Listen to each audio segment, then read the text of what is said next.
આજનો મોર્નિંગ મંત્ર પરમાત્માના ચરણોમાં ડો શરદ ઠાકરના વંદન। દાયકાઓ પહેલા ઉત્તર ગુજરાતમાં જેસંગ બાપજી નામના એક સંત થઈ ગયા હતા। બીજા જાણીતા સંતોની જેમ તેઓ અત્યંત પ્રખ્યાત થયા ન હતા, પરંતુ તેમના ભક્તો દૂર સુદૂર સુધી ફેલાયેલા હતા। જેસંગ બાપજીને મળવા માટે ગામ પરગામથી ભક્તજનો તેમના ઘેર આવતા રહેતા હતા। તેમની પુત્રવધુ કર્કશા સ્ત્રી હતી। કોઈ ભક્ત બાપજીને મળવા માટે આવે તો તે સ્ત્રી કટુવચનો ઉચ્ચારતી હતી। બાપજી સાંભળે તેવી રીતે તે મોટેથી બોલતી, લોકો કેવા ગાંડા છે, આ ડોસામાં એવું તે શું બળ્યું છે કે એના દર્શન કરવા માટે આટલે દૂરથી લોકો આવે છે।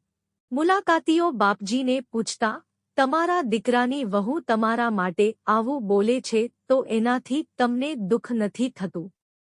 જેસંગ બાપજી જવાબ આપતા, ના, મને જરા પણ દુઃખ થતું નથી। મને ખબર છે કે મારી પુત્રવધુ આવું બોલીને મારા કર્મોનું શુદ્ધિકરણ કરી રહી છે।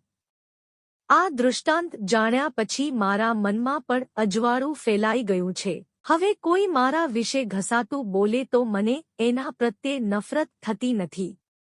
મને એવું લાગે છે કે મારું અંતઃકરણ મારા વિરોધીઓ શુદ્ધ કરી રહ્યા છે। નમઃ શિવાય।